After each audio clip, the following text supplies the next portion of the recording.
This is Critical Storytelling. I am Ella, and this is my creative writing channel. We're going to look at part 6 of Rime of the Ancient Mariner, and I'm going to pause to emphasize the parts that I believe are indicative of the themes that we've been looking at in the Romantic period, which are the restorative elements of nature, and then the literary devices that Coleridge uses to tell the story are the framed narrative and also a monologue. So the story is the mariner is telling the story. And so we kind of get like an outside perspective, and then we actually enter the story.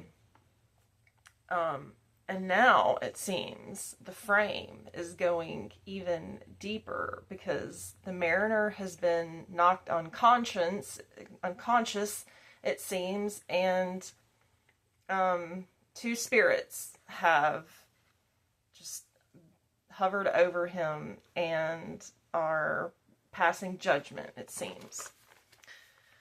First voice. But tell me, speak again, thy soft response renewing. What makes that ship drive on so fast? What is the ocean doing? Second voice. Still as a slave before his lord, the ocean hath no blast. His great bright eye most silently up to the moon is cast, if he may know which way to go, for she guides him smooth or grim. See, brother, see, how graciously she looketh down on him. First voice. But why drives on that ship so fast, without or wave or wind? Second voice.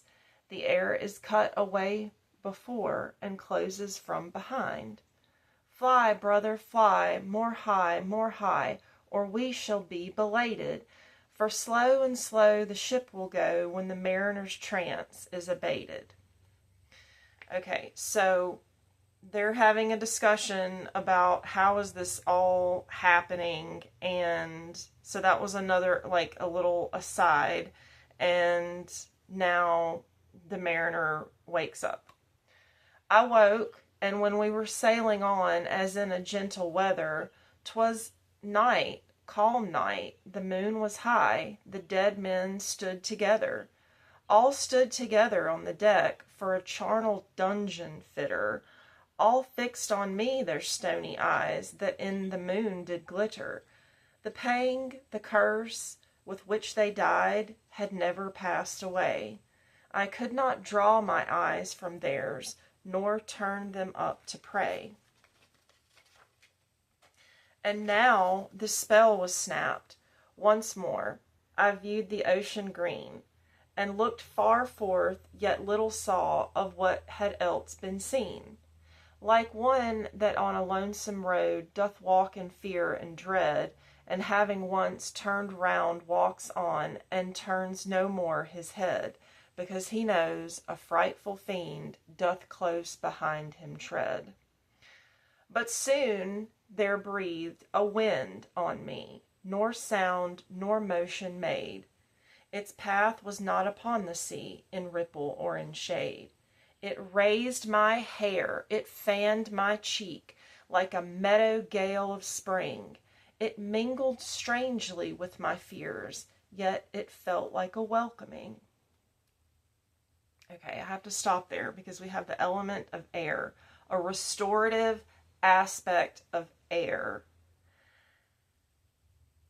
It's spirit giving life, and it can't be seen, but he feels it. It's raising his hair. He like a meadow gale of spring. It fanned his cheek, mingled strangely with his fears. So there is an element of a fear that he, let's go back when he says when you're walking alone and you're so afraid that you can't look back. But this element of staying with the present moment, that there is that the Spirit is with us always in all things, and that in his ability to embrace the now moment through this, and of course it's a gift of God, the simple breeze, to bring him to life again in a renewal. It felt like a welcoming. Okay. Swiftly, swiftly flew the ship, yet she sailed softly too. Sweetly, sweetly blew the breeze, on me alone it blew.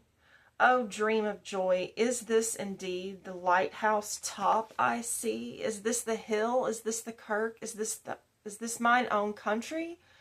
We drifted over the harbor bar, and I with sobs did pray. Oh, let me be awake, my God. Oh, let me sleep alway. The harbor bay was clear as glass, so smoothly it was strown, and on the bay the moonlit lay, the shadow of the moon. The rock shone bright, the kirk no less, that stands above the rock, the moonlight steeped in silentness, the steady weathercock.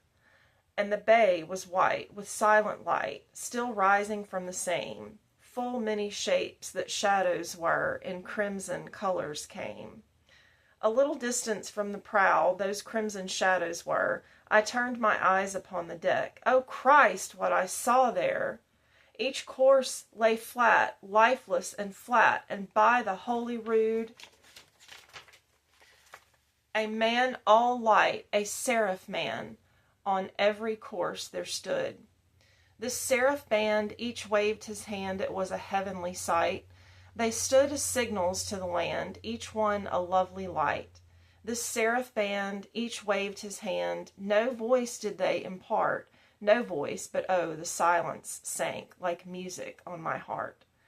But soon I heard the dash of oars, I heard the pilot's cheer.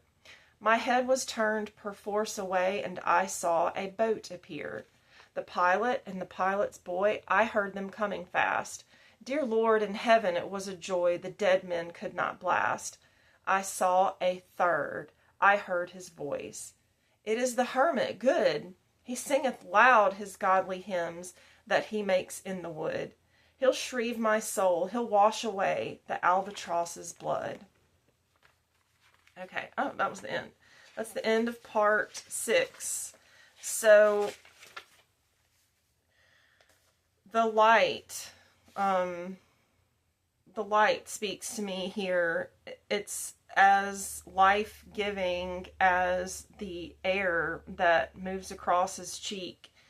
And this life, in the same way that he is able to embrace the living spirit in the moment of his despair, the light shines on his home, and that too gives him hope and the ability to continue on. He's been through hell. They've promised that there's more of that to come. There's one more part left in the poem, and I hope you'll be there when I finish it. Thank you.